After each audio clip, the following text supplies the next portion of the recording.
Do real estate agents actually need AI in 2026? Let me tell you what's really happening out there and why the answer might make you uncomfortable. You're getting leads, maybe from Idealista, Cairo, a Facebook campaign, or a referral from a Dutch couple who loved their villa purchase last spring.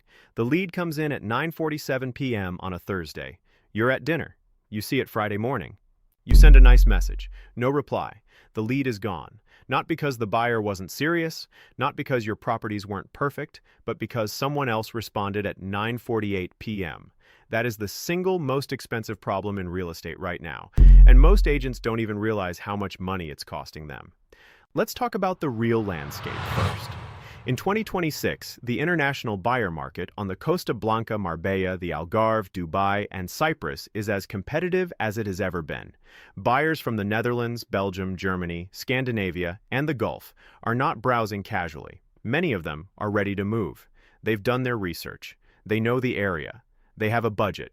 And critically, they are talking to 3, 4, 5 agents simultaneously. The first agent who actually engages them in a meaningful way, in their language, with relevant information, wins the conversation. Now here's where most independent agents and small boutique agencies are getting absolutely crushed without knowing it. You're competing against larger operations that have invested heavily in CRM systems and follow-up automation. When a German buyer submits an inquiry at midnight their time, some of your competitors have systems that respond immediately, in German, acknowledging their exact inquiry and asking 2 qualifying questions. That conversation has started before you even wake up. By the time you send your good morning email, that buyer has already had an exchange, booked a viewing, and mentally moved on. This is what pipeline leakage looks like in practice. And it's not about losing the occasional deal. It's a systematic hemorrhage that compounds over time. So let's answer the actual question. Do real estate agents actually need AI in 2026? And I want to be honest here, because there's a lot of noise around this topic. AI will not replace you. Let's be completely clear about that. The relationship-driven, trust-heavy, emotionally complex nature of helping someone purchase a second home in a foreign country, that is deeply human work. Nobody is buying a €600,000 villa based on a chatbot recommendation. What AI does is fill the gaps that are currently bleeding your business without you seeing the wound. Think about the 3 critical failure points in your pipeline right now. The first is response time. The research is consistent. Leads contacted within 5 minutes are dramatically more likely to convert than leads contacted after an hour. After 24 hours, conversion probability drops to near 0.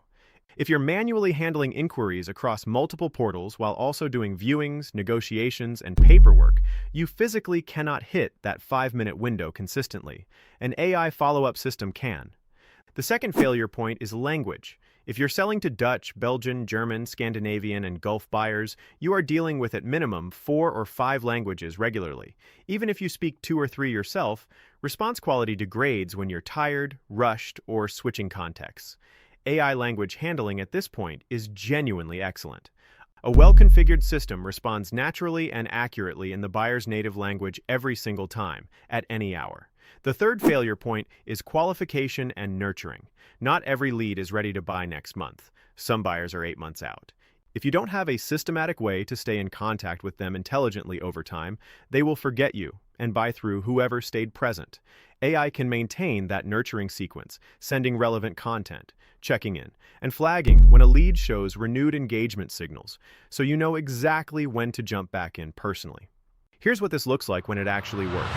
A Belgian couple submits a contact form on your website about a property in Javia at 11 p.m. Saturday. Within 3 minutes, they receive a response in Dutch, thanking them specifically for their interest in that property, mentioning 2 comparable listings they might also love, and asking a simple qualifying question about their timeline. You wake up Sunday morning and the AI has already had a back-and-forth conversation, the couple has confirmed they're visiting Spain in 6 weeks, and you have a viewing appointment request waiting for you. All you do is confirm it. That scenario is not futuristic. It's available right now, today, for independent agents at a cost that is genuinely accessible. But let me address the hesitation, because I hear it constantly.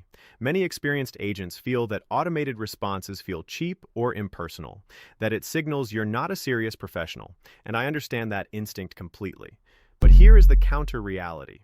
Not responding until the next morning is what actually signals you're not serious.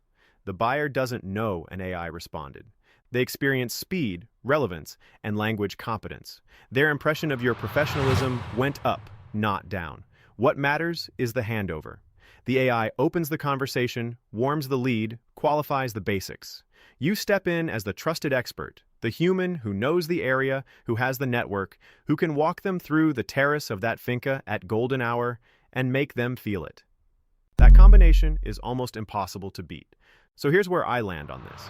In 2026, AI in real estate is not about replacing skill or relationships. It's about removing the response gaps, language barriers, and nurturing inconsistencies that are causing serious agents like you to lose deals you should be winning. Your closing skills are not the problem. Your pipeline management is. The agents who will dominate the next 3 to 5 years in these destination markets are not necessarily the ones with the biggest ad budgets or the most properties. They're the ones who respond first, communicate fluently, and never let a warm lead go cold through sheer operational overload. The technology exists. The question is whether you'll use it before your competition does.